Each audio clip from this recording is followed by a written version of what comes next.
Why I Am Not a Communist by Karel Čapek, written in December 1924. This question emerged suddenly during the conversation of a group of people who had met for anything rather than to discuss politics. Certainly, none of those present would think of putting such question as why I am not a member of the Agrarian Party or why I am not a liberal.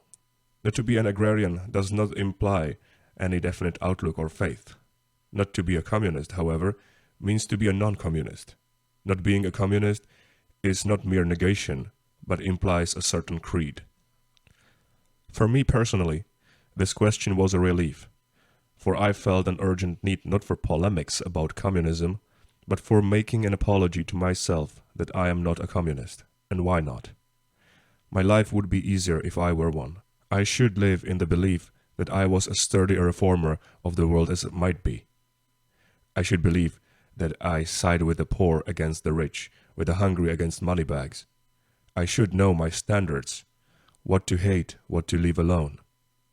Instead, I feel like a naked man among thorns, empty-handed, sheltered by no doctrine, feeling my helplessness to relieve the world and often not knowing how to clear my conscience. If my heart sides with the poor, why on earth am I not a communist? Because my heart sides with the poor. I have seen such burning and unspeakable misery that all my own experience has become bitter. Wherever I was, I fled from the palaces and museums to look at the life of the poor, and all the time I was playing the degrading part of a helpless spectator. It is not enough to look unhappy or sympathize. I should have to live their life, but I fear death. This squalid inhuman misery is not lifted on the shield of party. Into these terrible slums, where there is not even a nail to hang oneself upon nor a dirty rag to make the bed with, communism shouts from a cautious distance. For this, the present social system is to blame. In 20 years, the flag of revolution will be unfurling, and then... What? In 20 years? Can you admit with such indifference that this life will continue for 2 more winter months, for 2 more weeks, for 2 more days? With the bourgeoisie, which cannot or is not willing to help here, I have nothing in common. But as foreign to me is the communism which brings the revolutionary flag instead of help. When all is said, communism is out to rule, not to rescue. Its great watchword is power, not help. For it, poverty, hunger, unemployment are not an unbearable pain and shame, but a welcome reserve for dark forces, a fermenting heap of fury and loathing. For this, the social system is to blame. No, for this, we all are to blame, whether we are standing above human misery, with our hands in our pockets, or with a flag of revolution in our hands. Poor people are not a class, but exactly the outclassed, outcasts, and unorganized. They will never stand on the steps of the throne, whoever may be sitting thereon. The hungry ones do not want to rule, but to eat. As far as misery is concerned, it is irrelevant who rules. The only important thing is how we men feel about it. Misery is not an institution or a class, but a misfortune. As I look for a call for immediate human help, I find the cold doctrine of class rule. I cannot be a communist because the moral of communism is not a moral of help. Because he preaches the removing of the social order, but not the doing away with the social disorder which spells misery.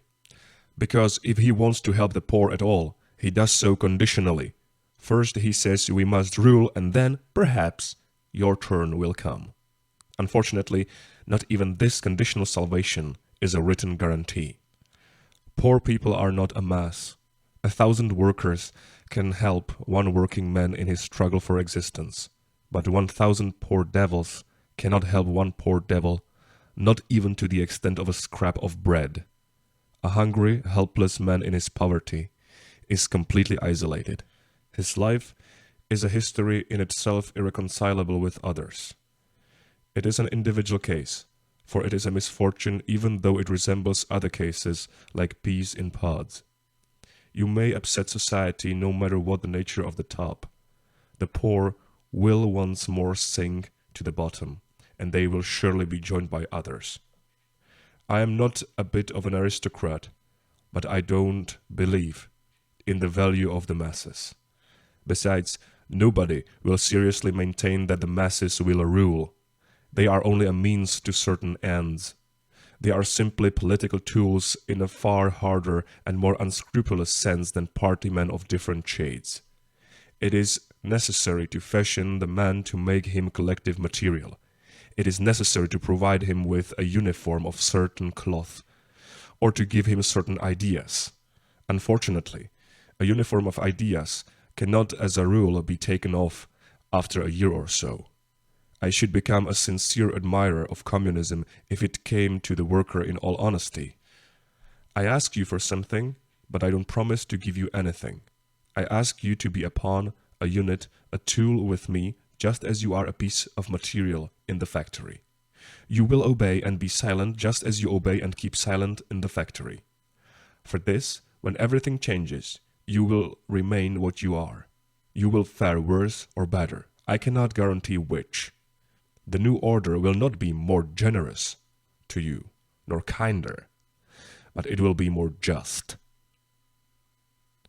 I think most workers would very much hesitate before accepting this offer, but still it would be a supremely honest, and who knows if it would not be more acceptable from highly moral grounds than all offers that have hitherto been made.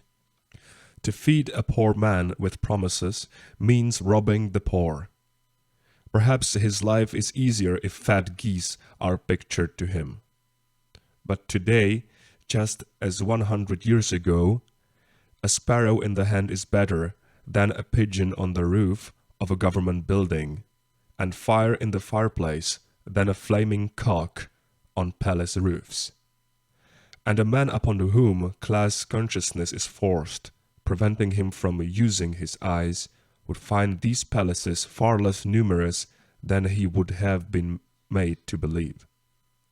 For with very few exceptions, as far as standard of life is concerned, we Czechs are impecunious people on the whole, and this is usually forgotten. It is generally said that the poor man has nothing to risk. On the contrary, whatever happens, the poor man risks the most, for if he loses something, he loses his last crust of bread. The poor man's crust is not to be experimented with. No revolution is paid for by a small group of people. It is the greatest number who always have to pay. Whether it is war or exchange crisis or anything else, it is the poor man who has to pay the first penalty as well as the last. There is simply no limit nor bottom to misery. The most ramshackle roof in the world does not belong to the rich, but to the poor. Just shake the world, and then go and see who is buried in the ruins. What then is to be done? For me there is no great comfort and consolation in the word evolution. Misery is the only thing in the world which does not evolve, but which only grows in chaos. But it is impossible to postpone the poverty problem until the coming of some new order. If any assistance at all is to be given, it must be initiated this very day. It is certainly questionable whether the present world has enough moral resources. Communism says no. Well, it is exactly here that I disagree. I am not going to pretend, of course, there are enough perfectly just people in this social Sodom. But in each of us sodomites, there is a bit of a just man, and I believe that after prolonged effort and much gesticulation, we could finally agree on quite a decent justice. Communism, however, says we cannot come to an agreement. Apparently it doubts altogether the human value of the majority of people. Our society today did not collapse when it carried out some measure of protection against unemployment, old age, and sickness. I do not say it is enough, but it is of importance to the poor and to myself that at least so much was possible today without waiting excitedly for the glorious moment when the red flag will stream in the wind of revolution. To believe that the poverty problem is the task for this present order and not for some order to come is the negation of communism. To believe that a piece of bread and a fire in the grate today is more important than a revolution in 20 years is evidence of a very non-communistic temperament. The most curious and inhuman thing about communism is its strange gloom. The worse, the better. If a cyclist knocks down a poor deaf old woman, it is an evidence of our outworn order of society. If a worker puts his finger in the cogs of a machine, it is not the machinery that squashes his finger, but the bourgeoisie, and they do it with bloodthirsty pleasure, too. The hearts of all people who are not, for one reason or other, communist, are brutal and loathing. There is not a decent spot on the whole present system. What there is bad. The late Czech communist poet Volker said in one of his ballads, quote, "Deepest in my heart, O man of poverty, I see hatred." End quote. It is a terrible word, and strangely enough, it is entirely incorrect. At the bottom of the hearts of those who live in poverty is rather a wonderful and splendid mirth. The working man at his machine cracks his jokes with much more zest than the owner or manager of the factory. Bricklayers, when building a house, have more fun than the architect or the landlord, and if somebody in the house is singing, it is certainly rather the maidservant while scouring the floor than her mistress. The so-called proletarian is naturally inclined to take life in a cheerful and childlike way. Communistic pessimism and gloomy hatred are artificially pumped into him and through unclean pipes, too. This introduction of desperate dreariness is called education of the masses for revolutionary spirit, or corroborating class consciousness. From the poor man, who has so little, even his primitive joy of life is taken away.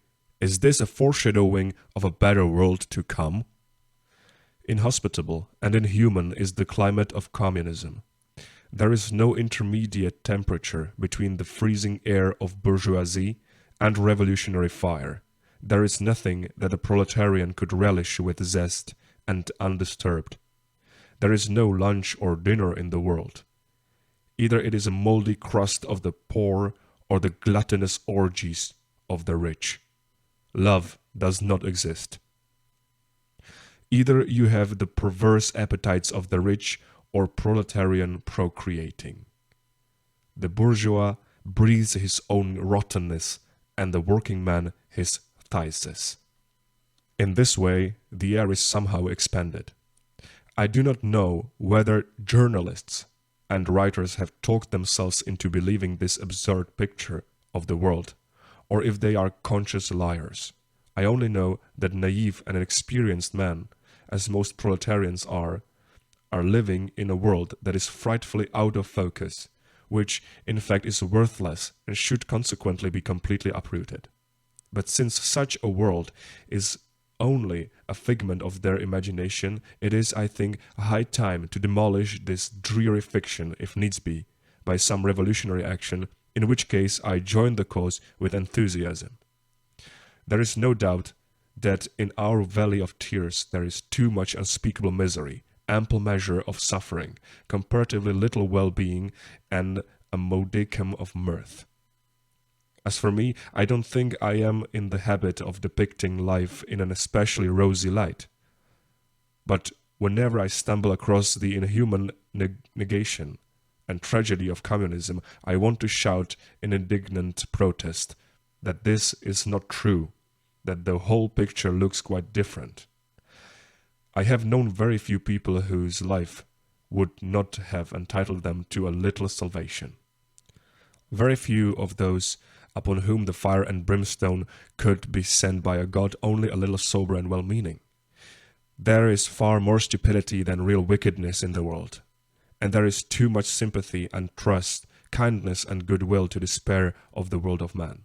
I don't believe in the perfection of present or future man.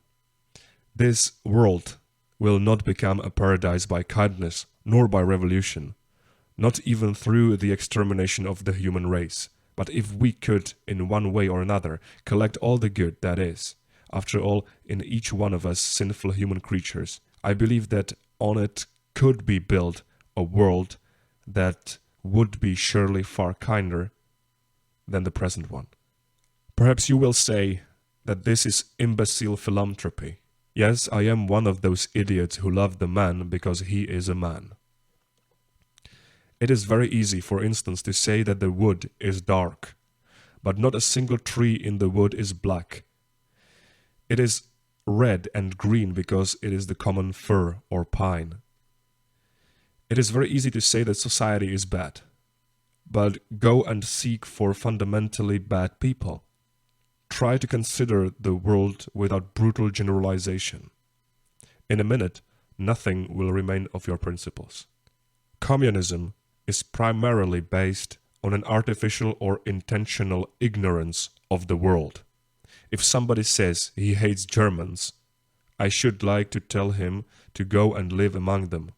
In a month, I should ask him if he hates his German landlady, if he feels like cutting the throat of the German who sells radishes at the street corner, or throttling that Teutonic old woman who sells matches. One of the most immoral gifts of human spirit is the gift of generalization. Instead of summing up experience, it seeks simply to replace it. In communistic papers, you will not learn anything about the world except that it is altogether miserable. For a man who does not consider narrow-mindedness to be the highest acquirement, this is rather poor. Hatred, ignorance, fundamental distrust. This is the psychical world of communism. Medical diagnosis would call it pathological negativism. If a man becomes a class, perhaps he is more liable to this contagion.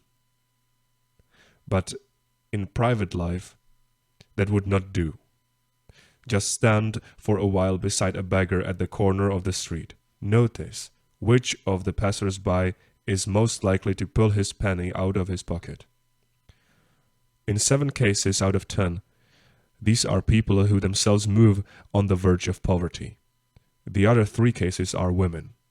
From this fact, the communist would probably infer that the heart of the bourgeois is hard. But from this I infer something more beautiful, namely that the proletarian's heart is mostly soft, and that he essentially tends to kindness, love, and sacrifice. Communism, with its class hatred and fury, wants to make of this man a brute. The poor are not deserving of such degradation. Our world of today has no use for hatred. It wants instead goodwill, helpfulness, harmony, and cooperation. It needs a kinder moral climate. I think that with a little common love and kind-heartedness, miracles could be wrought. I defend the present world not because it is the world of the rich, but because it is at the same time a world of the poor and of those in the middle who are being crushed between the 2 millstones of capitalism and class-conscious proletariat, the middle class which today as best they can maintain and rescue the greatest human values. I do not know many of those upper 10,000s of rich people, and therefore I cannot judge them. But I have judged the class which is known as the bourgeoisie, so that I was charged with extreme pessimism.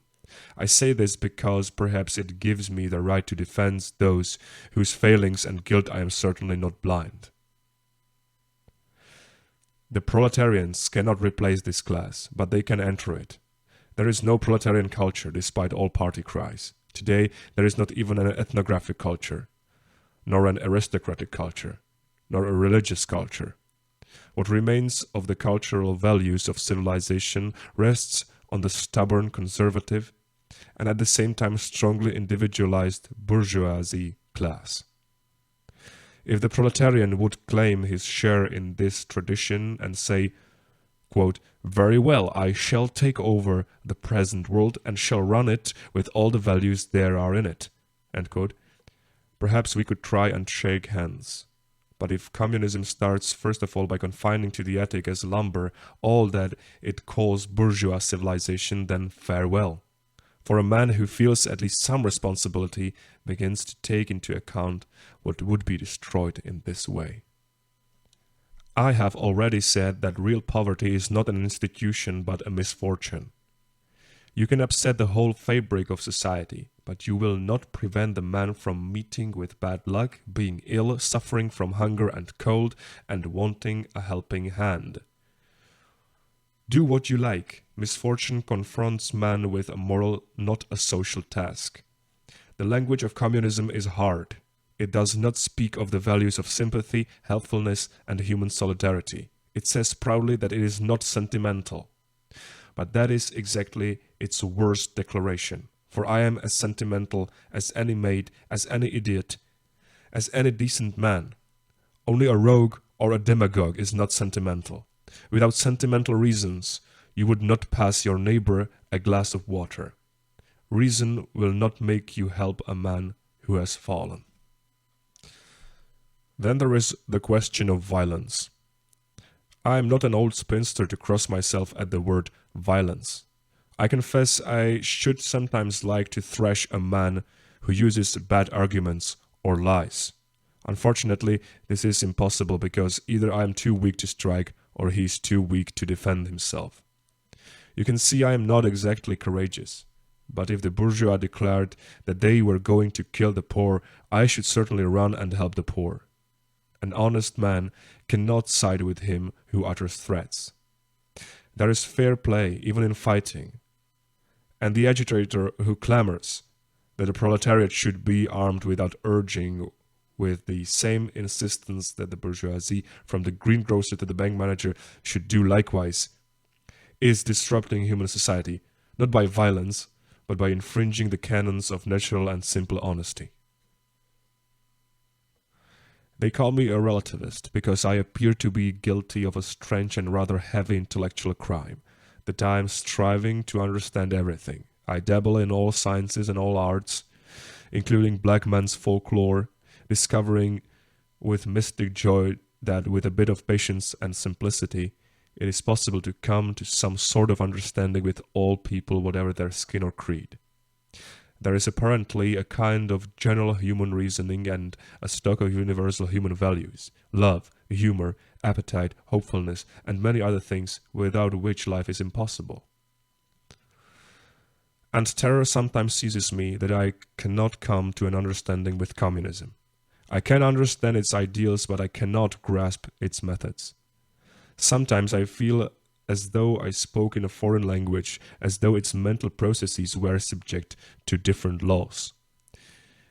If one nation believes in a policy of bear and forbear, and another in gobble my neighbor, this difference between them is certainly very picturesque, but not absolutely fundamental. But if communism believes that shooting a man in the back is not a crime, this is something I cannot understand, though they speak to me in my own tongue. I have a terrible sensation of chaos and a genuine anxiety that in this way we shall never reach an agreement. I believe still that there are certain moral and intellectual elementals which are a common heritage. The method of communism is an attempt on a large scale to create international misunderstanding. It is an attempt to split into isolated pieces.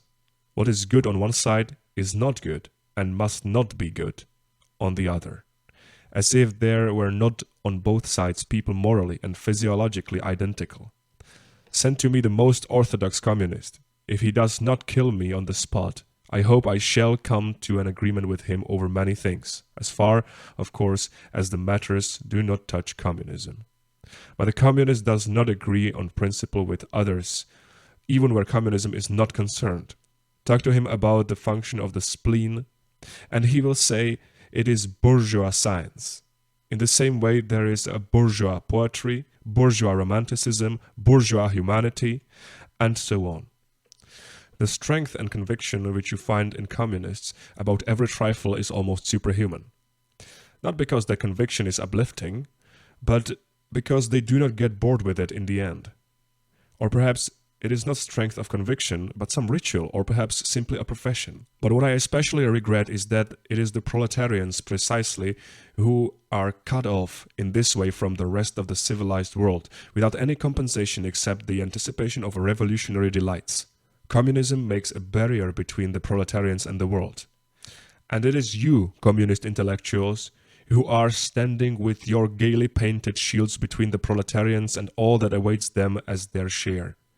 But there is still room for the doves of peace, if not between you and the bourgeoisie, then hovering above your heads or coming from the skies.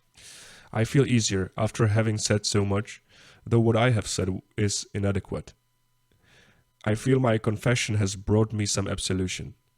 I am not of any party, and my case against communism is not a conflict of principles, but of personal conscience.